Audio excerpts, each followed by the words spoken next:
Hello, everybody. Um,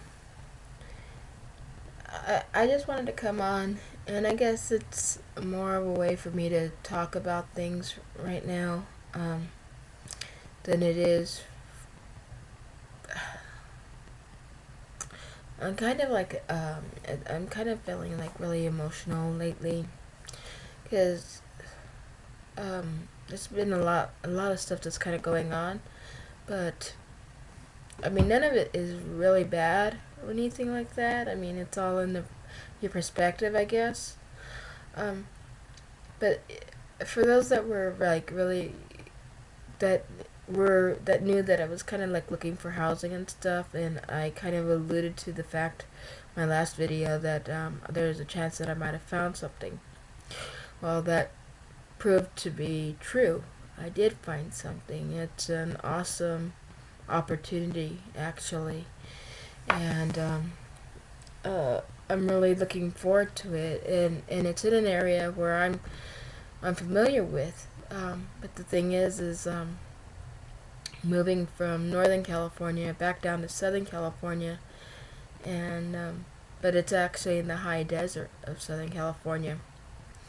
So my brother said that he'd probably, I mean, he wants to live with me because it's a 3 bedroom, 2 bath place, so it's pretty big.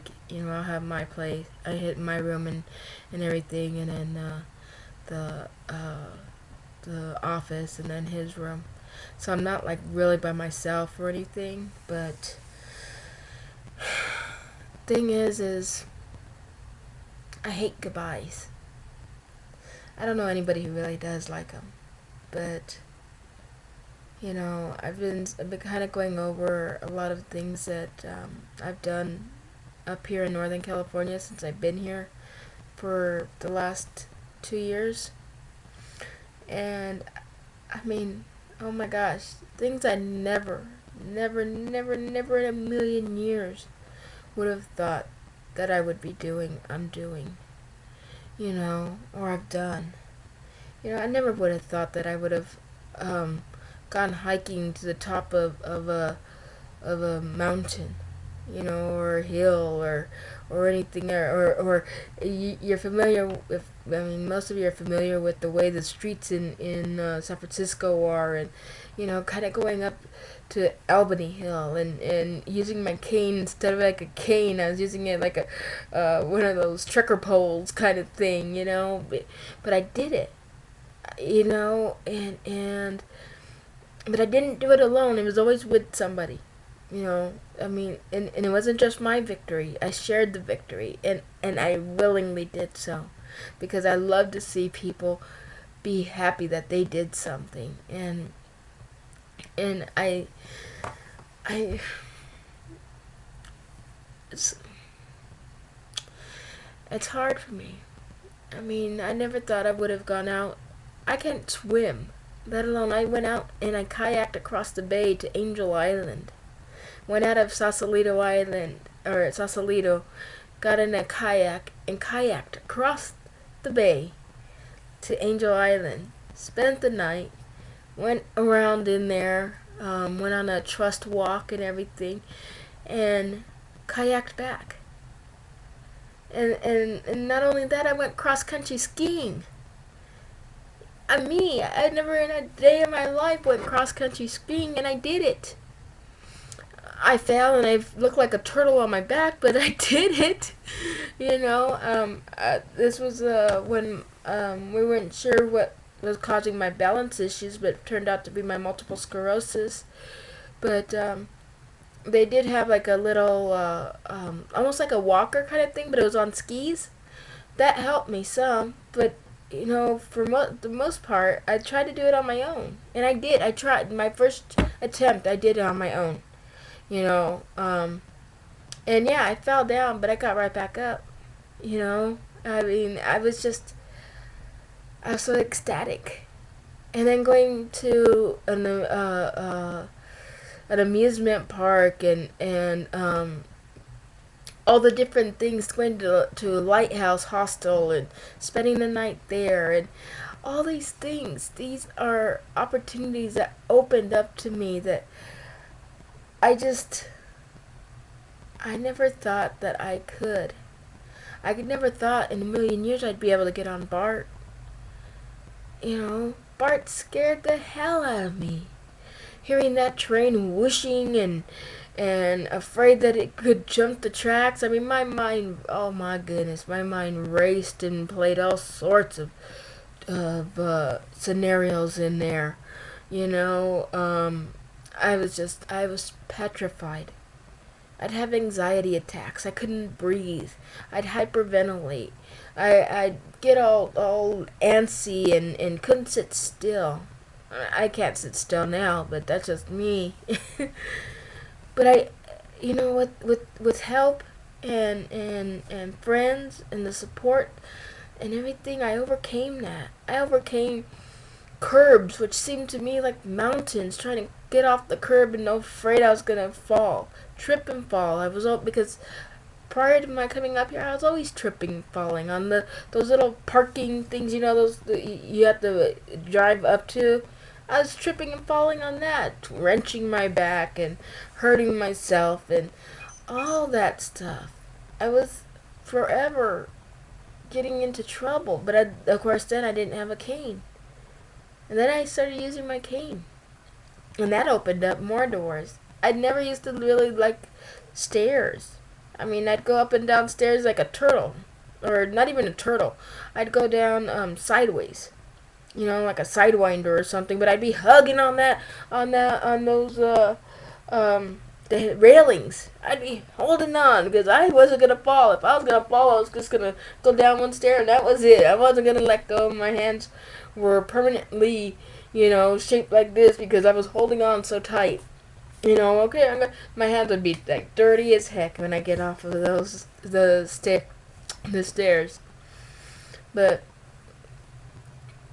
now I could go up and down the stairs. I don't even have to be right by the railing. I could be in the middle, and bam bam bam, get up there, bam bam bam, come on down. Yeah, I still get scared. I'm not gonna say, oh, it's a miracle. No, it's something that I continually work on. But I just, looking back, reflecting, it reminds me, a lot of this is my journey and my visually impaired journey, but then again, it has to do with my weight loss journey. Because never in a million years would I have thought I'd be able to do any of these things. I used to think, oh my God, I'm too fat for what do you call those life vests. I could never get my fat butt into a kayak. Come on, be serious. Are you really? But no, I got in. I did it. I'd never be able to get myself into if I went to an amusement park, get into one of those little go-kart things. Oh, come on. And people would be waiting for me for millions of years, or they'd take one look at me and say, oh, sorry. I mean, one of my biggest fears was trying to get on a ride, and they try to put those safety things down, and it wouldn't go down, Oh, you're going to have to get off. How humiliating is that? And I've done that. That's one of my biggest fears. I still deal with that fear because I'm afraid. I used to think it was a fear of heights, but it's a fear of falling because I can do flying no problem. But fear of falling, I'm just like, I'm allergic to hurting myself. But I'm always afraid that those harnesses aren't going to hold me in on even the tamest of roller coasters. I'm just like, oh no, this is not going to work. It's not going to hold me in. I'm going to fall. I'm going to fall. I have that fear. That anxiety is still there. Thing is I can actually fit into them now. I can. I could fit into, if I can fit into a airplane seat and pull that safety belt and have some hanging off. And I've been into different rides where I have to put the harness thing on, that they come down. I still have that trouble with the boobs, because, I'm still, I'm not at goal or anything like that. But everything that I've done here in the Bay Area And the people that I've crossed paths with, or we're journeying down the same path, I can't describe or put into words what their friendships, what their support, what their love means to me. Because it's one of those things that you really, really can't put into words. And in a sense, I'm not saying goodbye, but it's, see you later kind of thing. Because I had to tell my friends when I left Southern California, I had to tell them, see you later. And that was hard for me. That was sad for me. But here I am, I'm going back to them. And maybe one day I'll come back up here. I'll be coming back up here next month for the Relay for Life. But it's still sad because it's the end of this segment of my life. The door is getting ready to close. And relationships will change because you don't have the same kind of connection as we did before. People move on. People go forward on their lives. People go down different paths, and maybe we won't be traveling down the same road anymore. And I think that's what makes me sad, is I get used to it being a certain way, and I have no control over where it is anybody. I can't continue to hold everybody close. It's sort of like, and I know this is not a good example, but it's sort of like a dog, a mama dog, okay? All her puppies. She loves her puppies. Oh, she will do anything to get to her puppies because she loves her puppies. She bathes them, and touches them and feeds them and cares for them and everything. But then comes the 8 weeks. Time for them to go out on their own. Time for them to go find their own forever homes, right? You ever wonder, these, do they ever miss their pups? I think about that sometimes, and I know it's silly, but I don't know. Maybe, I don't know. But I don't want to say goodbye. I don't want to say even see you later. But I know the Lord has His hand in where I'm going.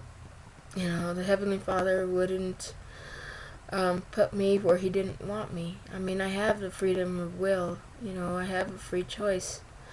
But the way that this opportunity came to me was nothing but a divine intervention. And it's up to me to go forward. But I don't know. Anyway, it was just something that's been on my mind for a couple of days now, and it's been really bothering me. And I just thought I'd share with you. So, alright. It's going on almost 14 minutes, which is way too much. So, I shall talk to you guys soon. You have a lovely day. Talk to you later.